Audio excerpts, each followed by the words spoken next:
Hello, ladies. It's Renee, host of the Welcome to Your Life podcast. Have you thought of recording your own podcast, but the thought of learning new technology was too frightening? I know exactly how you feel. That's how I felt until I found Anchor. Anchor is the easiest way to make a podcast. Anchor gives you everything you need in one place, and it's free. You can record from your phone or your computer, and the creation tools allow you to record and edit your podcast so it sounds great. They'll even distribute your podcast for you so it can be heard everywhere on places like Spotify, Apple Podcasts, Google Podcasts, and many, many more. You can easily make money from your podcast with no minimum listenership. Download the Anchor app or go to anchor.fm to get started. Trust me, you will not regret it. Hello, truth seekers.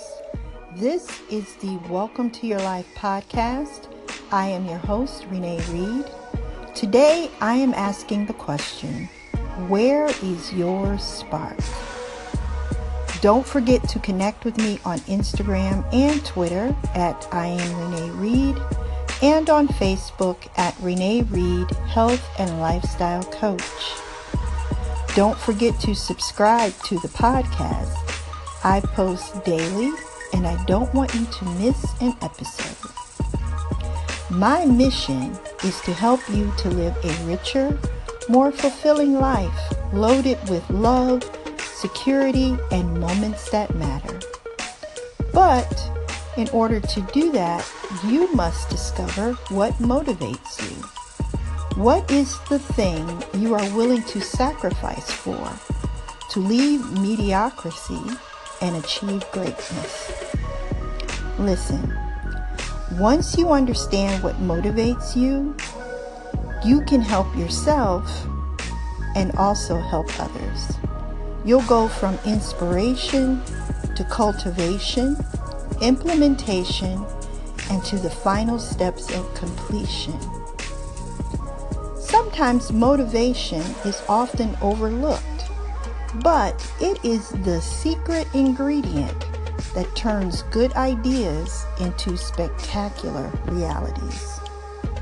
As we prepare to welcome in 2018, let's not set arbitrary New Year's resolutions that we don't intend to complete. Let's connect with the power within and create life-altering plans that will benefit us, our families, and our communities.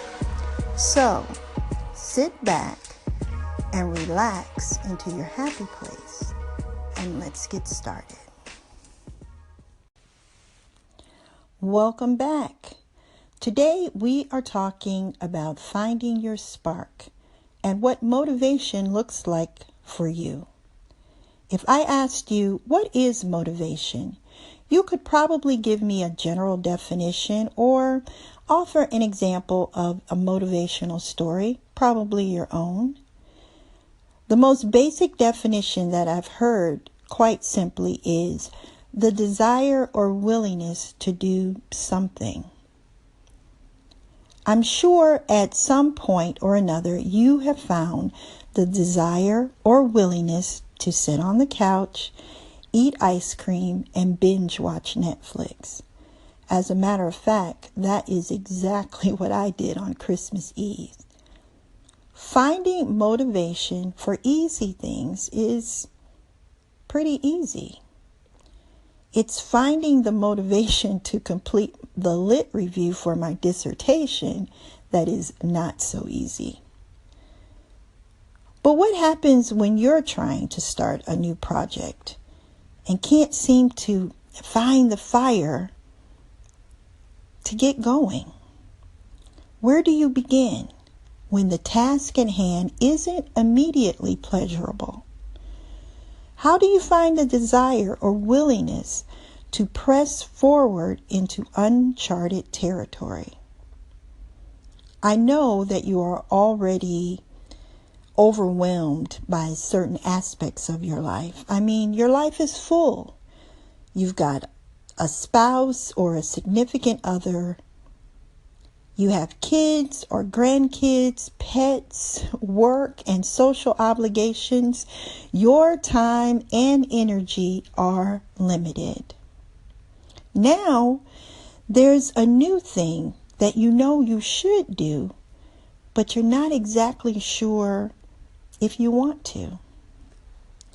In order to find out how to get that fire going, you must first ask yourself a few questions. First, what is most important to you? If it's not important to you, you are not going to go through with it. Secondly, what is the thing nagging at your spirit right now, demanding your attention? And finally, what is the thing you find yourself drawn to over and over again? You see, in order to build some motivation, you have to have a reason for the fire to exist. The flames of motivation don't just magically appear out of thin air. Your fire begins with a pre-existing source of heat. Like I mentioned before, you cannot create motivation for something unless you believe in it and find it meaningful. Fortunately, there is an internal drive we all feel. This drive pushes us to do things we want to do beyond our basic needs. It may take the form of a clearly defined goal, like losing weight before your best friend's wedding or before your high school reunion. Or maybe you've decided to run a marathon to raise money for your favorite charity. This drive can also take the form of a general feeling you can't explain, such as the need to work with animals or children, or the desire to travel someplace exotic. You don't quite see the specifics, much less a clearly laid out path, but you find the subtle pull to move. This is the seed of your motivation. This internal drive is where that spark is born. Fulfilling those dreams requires action, but there can be no action unless it's driven by the promise of a meaningful outcome. When we come back, I will give you the steps I used to find my motivation and create a happy life. Hey guys, after you listen to the podcast, don't forget to download your free copy of the Secret to Happiness special report. You only get to live this life once. So download your copy today and learn the tools you need to be happy now. Hey guys, so let's continue our discussion on how to find your motivation to go from mediocrity to success. How do you find the motivation to do the things that you don't find exciting, especially when the request comes from outside yourself? For example, you may have a work project that seems super daunting, or an overwhelming list of honey-do home improvements. How do you find the spark to start those things? Well, the first thing you need to do is to identify how your dreaded activity feeds into your core desires. Those things that intrinsically drive you and have threads that run into every area of your life. Maybe cleaning out the garage is the first step towards building your own photography studio. Maybe that budget review for work is a great way to refine the skills you need to raise money for your favorite charity. Whatever endeavor you're facing, it can only have far-reaching benefits, and remembering the bigger picture makes it even easier to tackle the task at hand. The second step is to just get started. Stop preparing and do. Often the things that we dread the most actually become enjoyable once you start. You start to find meaning, you build momentum, and before you know it, you discover that the motivation you never knew existed is here. The more steps you take, the more your intensity grows, and the more sacrifices you are willing to make in order to complete the journey. I wanted desperately to go back to school to earn my doctorate, but I knew that in order to do that, I was going to have to push a lot of things aside that I enjoyed doing. I had to first make my family understand that this was important to me, but I had to show them that it was important to me by signing up and completing the application and interview process. After that, it was a done deal. So, get started. Action starts a lot of fires. Sure, you may get halfway to your goal and find you want to go in a different direction, but that's something you would have never known if you hadn't gotten started in the first place. Plus, once you're in motion, you start to see how your current endeavors feed your greater desires. My desire to earn my doctorate has now sparked this need in me to really clamp down and move forward on my nonprofit, Surviving and Thriving Single Parenthood, and to take my writing seriously, and this podcast. None of it would have happened if I hadn't started with my first desire, which was to go back to school.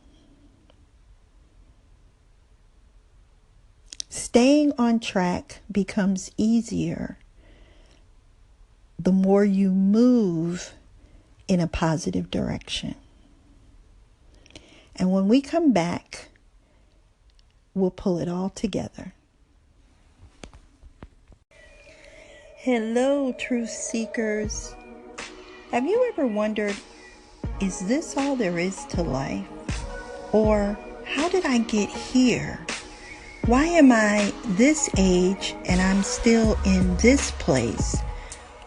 Why can't I accomplish the wonderful dreams that I set out for myself? Are you about to celebrate your 40th high school class reunion? Or maybe it's just your 10th. But all of the dreams and goals that you set for yourself have been pushed by the wayside, and you find yourself bound by unhappiness. Hey, I don't want you to stay there. I want you to live the precious life that God intended for you to live. So, download a free copy of my Secret to Happiness special report, and let's get the conversation started. Talk to you soon. Welcome back. So let's pull it all together. To summarize, no matter what you're doing, the most potent ways to build initial motivation are to know what matters most to you. Remind yourself of how the task serves your core desires. So ask yourself those 4 questions. before you get started, what is most important to you? Because remember, if it is not important to you, you are not going to complete it. What is the thing that is nagging at your spirit right now, demanding your attention? What keeps you up at night? What is the thing you know you should be doing, but you haven't gotten started yet? And finally, what is the thing that you are drawn to over and over again? The best way to get your motivation going is to start moving. You can always change direction. You can always alter your course, but you can't do either of those things if you are standing still. You have to move in order to achieve. No one achieved greatness by staying in their comfort zones. You have to get out of your comfort zone, get off of your sofa, and move towards your goal. So, what is the next step? Well, that would be to join me tomorrow for another informational and inspirational edition of the Welcome to Your Life podcast. I can't wait to talk to you. I hope that this was helpful. Please let me know in the comments. Call in. I would love to hear from you. And don't forget to subscribe. Remember, if you enjoyed this, share it with someone you love. I'll talk to you tomorrow.